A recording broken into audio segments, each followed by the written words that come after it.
Breaking news చూస్తున్నాం. Telangana BJP అధ్యక్ష పదవికి షార్ట్ లిస్ట్ రెడీ అయినట్టు తెలుస్తోంది. తెలంగాణ బీజేపీ అధ్యక్ష రేసులో 5 నేతలు ఉన్నట్టు సమాచారం.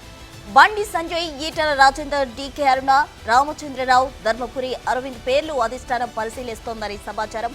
ఇప్పటికే బూత్ మండల స్థాయి అధ్యక్షుల ఎన్నిక పూర్తి కాగా మహిళా నాయకత్వ అభివృద్ధికి అధిష్టానం ప్రాముఖ్యత ఇవ్వొచ్చని బీజేపీ శ్రేణుల్లో ప్రచారం జరుగుతోంది.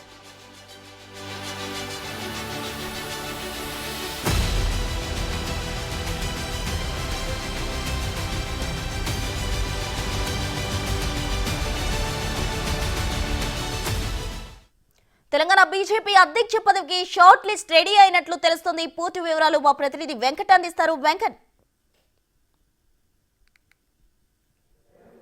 ప్రస్తుత తెలంగాణ రాష్ట్ర బీజేపీ అధ్యక్ష ప్రక్రియ ఫైనల్కి చేరిందని చెప్పుకోవచ్చు. ఇప్పటికే మండల స్థాయి, బూత్ స్థాయి, జిల్లా స్థాయి అధ్యక్షుల నియామకం జరుగుతుంది. ఇక ఈ వారం చివరి వరకు జిల్లా అధ్యక్షుల నియామకం పూర్తి చేసుకొని పూర్తి స్థాయిలో ఈ నెల చివరి వరకు రాష్ట్ర అధ్యక్షుల నియామకం ఉంటుందని పార్టీ వర్గాలు చెప్తున్నాయి. ఇప్పటికే ఆయా జిల్లాలకు సంబంధించి కావచ్చు, బూత్ స్థాయి నుంచి జిల్లా స్థాయి వరకు పూర్తి స్థాయిలో అధ్యక్షుల నియామకం జరుగుతూ ఉంది. రాష్ట్ర స్థాయి అధ్యక్ష ఎంపిక మాత్రం ఈ నెల చివరాఖరుకు జరుగుతుందనేది పార్టీ వర్గాలు చెప్తున్నాయి. ఇప్పటికే అధ్యక్షునికి సంబంధించిన అంశంలో కొద్ది రోజుల నుంచి ఉత్కంఠ రేగుతుంది. ఏ సామాజిక వర్గాలకు ఇస్తారు, ఎవరికి ఇస్తారు, ఏ ఈక్వేషన్స్ పరిగణలో తీసుకుంటారు అనే అంశాలు తెర మీదకు వస్తున్నటువంటి నేపథ్యం ఉంది. ఇప్పటికే దాదాపుగా 5 మంది షార్ట్ లిస్టు అధిష్టానం చేతికి వెళ్ళిందని పార్టీ వర్గాలు చెప్తున్నాయి. ఖచ్చితంగా ముందు నుంచి కూడా బీజేపీ బీసీ సామాజిక వర్గం అంటే బీసీ ముఖ్యమంత్రి నినాదంతో గత ఎన్నికల్లో ముందుకెళ్ళింది కాబట్టి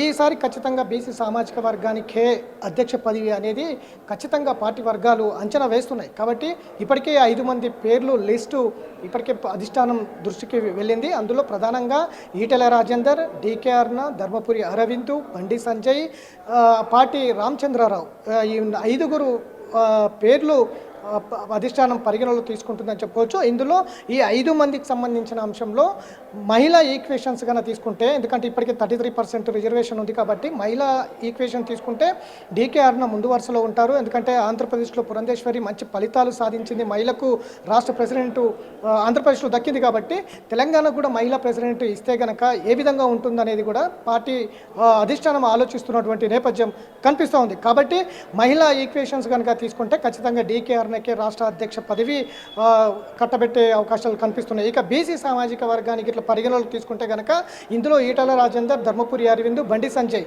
ఈ ముగ్గురు కూడా తెర మీదకి వస్తారు. ఈ ముగ్గురులో ఎవరికి కట్టబెట్టాలా, లేదంటే ఎవరి ఈక్వేషన్స్ ఏ మేరకు ఉంటాయి, ఏ స్థాయిలో ప్రజల్లోకి వెళ్తారు, ఇటు పార్టీని కావచ్చు, ఇటు పార్టీ సిద్ధాంతాన్ని ఏదైతే మత ప్రాతిపదికన పార్టీ ముందుకు వెళ్తుంది కాబట్టి అటు మతం కావచ్చు, ఇటు మత ఈక్వేషన్స్ కావచ్చు, ఇటు పార్టీకి సంబంధించిన కార్యక్రమాలు ఈక్వేషన్స్ కావచ్చు, ఎవరు ముందుకు తీసుకెళ్తారనే దాని మీద కూడా అధిష్టానం ఆరాధిస్తున్నటువంటి నేపథ్యం. ఇక రామచంద్రరావు ఓసీ సామాజిక వర్గానికి చెందిన వ్యక్తి కాబట్టి ఆ వైపు కూడా ఏమైనా ఆలోచిస్తారా అనేది కూడా ఉంది. ఇప్పటికే రామచంద్రరావుతో పాటు కొంతమంది ఢిల్లీలోనే మాకం వేశారు. కొన్ని రోజుల నుంచి తమకే అధ్యక్ష పదవి కావాలంటూ కూడా ఆయన మంతనాలు జరుపుతున్నటువంటి నేపథ్యం ఉంది. ఇక ముందు నుంచి కూడా బీసీ సామాజిక అంశానికి సంబంధించి ఈటల రాజేందర్కు అధ్యక్ష పదవి ఖచ్చితంగా దక్కబోతుంది. ఆయన బీసీ సామాజిక వర్గంలో ఒక బలమైన నేతగా ఉన్నారనేది కూడా వినిపిస్తున్నటువంటి మాట. ఖచ్చితంగా ఈటల రాజేందర్కే వస్తాయనేది కూడా ఈటల రాజేందర్ వర్గాలు చెప్తున్నటువంటి నేపథ్యం. ఇక ధర్మపురి అరవింద్ కూడా బీసీ సామాజిక వర్గానికి చెందిన నేత కాబట్టి ఆయన కూడా ఒక బలమైన నేత, చాలా దురుసుగా ముందుకు వెళ్తారు, పార్టీ లైనప్లో ముందుకు వెళ్తారు. ఖచ్చితంగా ఆయనకు కూడా ధర్మపురి అరవింద్ అధ్యక్ష పదవి ఇస్తే ఏ విధంగా ఉంటుందనే దాని మీద కూడా అధిష్టానం ఫోకస్ పెట్టినట్టుగా కూడా తెలుస్తూ ఉంది. ఇక మరోవైపు బండి సంజయ్ గతంలో పార్టీ ఏ విధమైన పరిస్థితుల్లో ఉంది, గత ఎన్నికల్లో ప్రత్యామ్నాయంగా తెలంగాణలో బీజేపీ అధికారంలోకి వస్తోంది అనేది అన్నంత ఊపులో బండి సంజయ్ పార్టీని ముందుకు తీసుకొచ్చినటువంటి చరిత్ర కూడా ఉంది. అనేక పోరాటాలు గత బీఆర్ఎస్ ప్రభుత్వం మీద చేసి పార్టీని బలం పెంచే విధంగా వ్యాప్తంగా రాష్ట్రం మొత్తం కూడా తిరిగినటువంటి నేపథ్యం బండి సంజయ్కి ఉంది. ఖచ్చితంగా రాష్ట్రంలో ప్రత్యామ్నాయం బీజేపీ అనే స్థాయిలో బీజేపీని బండి సంజయ్ తీసుకొచ్చినటువంటి నేపథ్యం ఉంది. అటువైపు కూడా ఆలోచిస్తున్నారు. ఎందుకంటే ఇప్పటికే కేంద్ర హోంశాఖ సహాయ శాఖ మంత్రిగా కొనసాగుతున్నారు బండి సంజయ్. ఖచ్చితంగా అట్లాంటి నేత కనుక ఉంటే రాష్ట్రంలో ప్రత్యామ్నాయంగా నిలబడతాం, కాంగ్రెస్ పార్టీని ఢీకొనగలిగే శక్తి ఉంటుంది అనేది కూడా పరిగణలోకి తీసుకుంటుంది అధిష్టానం. అట్లా ఆ విధమైనటువంటి అంశాలు కూడా పరిగణలోకి తీసుకుంటుంది. ఇటు సామాజిక వర్గాల ఈక్వేషన్స్ తీసుకుంటే కనుక ఈ ముగ్గురిట్లో ఎవరిని పెడితే బాగుంటుందనే దాని మీద కూడా ఆలోచన చేస్తున్నటువంటి నేపథ్యం ఉంది. ఇక మహిళలకు సంబంధించిన అంశంలో కనుక ఒకవేళ మహిళా ఫార్ములా రిజర్వేషన్ ఫార్ములా కనుక తీసుకుంటే డీకే అన్న ముందు వరుసలో ఉంటున్న నేపథ్యం. లేదు రామచంద్రరావు కనుక ఇస్తే కనుక మొత్తం పార్టీ అధ్యక్ష పదవి రామచంద్రరావుకి ఇస్తే కనుక మిగతా ఈ క్యాడర్ అంతా కూడా సమన్వయంతో ముందుకు వెళ్ళి ఇంకా దురుసుగా ముందుకు వెళ్ళేందుకు ప్రయత్నాలు చేస్తే ఏ విధంగా ఉంటుంది ఎన్నికలకు ముందు. ఎందుకంటే ఇప్పటికే జమిలీ ఎన్నికలతోటి ఏడాది ముందే ఎన్నికలకు వస్తారు అనేది దేశవ్యాప్తంగా చర్చ జరుగుతుంది. వన్ నేషన్ వన్ ఎలక్షన్ పేరు మీద ఇప్పటికే బిల్లు తీసుకొచ్చేందుకు ప్రభుత్వం ప్రయత్నం చేస్తుంది. అదే కనుక జరిగితే ఖచ్చితంగా జమిలీ ఎన్నికలకు ఒక సంవత్సరం ముందే వస్తారు. ఇక మిగిలింది మూడేళ్ళు కాబట్టి ఈ 3 ఏళ్ల పాటు ఒకరిని ఎవరినో ఒకరిని అధ్యక్ష పదవి పెట్టి ఇక మిగతా వాళ్ళందరూ కూడా ఎన్నికల ముందు మరొకరిని అధ్యక్ష పదవి మీద పెట్టి బండి సంజయ్ లేదంటే ధర్మపురియా ఈటలన లేదంటే ఇట్లా ఒక దూకుడుగా ముందుకు వెళ్ళే నేతను ఎలక్షన్ ముందల కనుక పెడితే ఖచ్చితంగా కాంగ్రెస్ పార్టీని ఢీకొనొచ్చు. కాంగ్రెస్ పార్టీ ఇచ్చినటువంటి ఏవైతే హామీలు ఉన్నాయో వాటిని కూడా ప్రజలకు తీసుకెళ్ళొచ్చు అనే అంచనాలో కూడా జాతీయ అధిష్టానం ఉంది.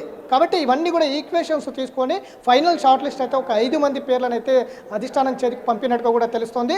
దాని మీద పూర్తి స్థాయిలో ఈక్వేషన్స్ అన్ని చూసుకున్న తర్వాత ఫైనల్ ఒక్కరిని మాత్రం ఎంపిక చేసి సంస్థాగతంగా ఎన్నికలు జరుగుతున్నాయి కాబట్టి ఆ సంస్థాగత ఎన్నికల్లో పోటీ చేసే అవకాశం అయితే కనిపిస్తుంది.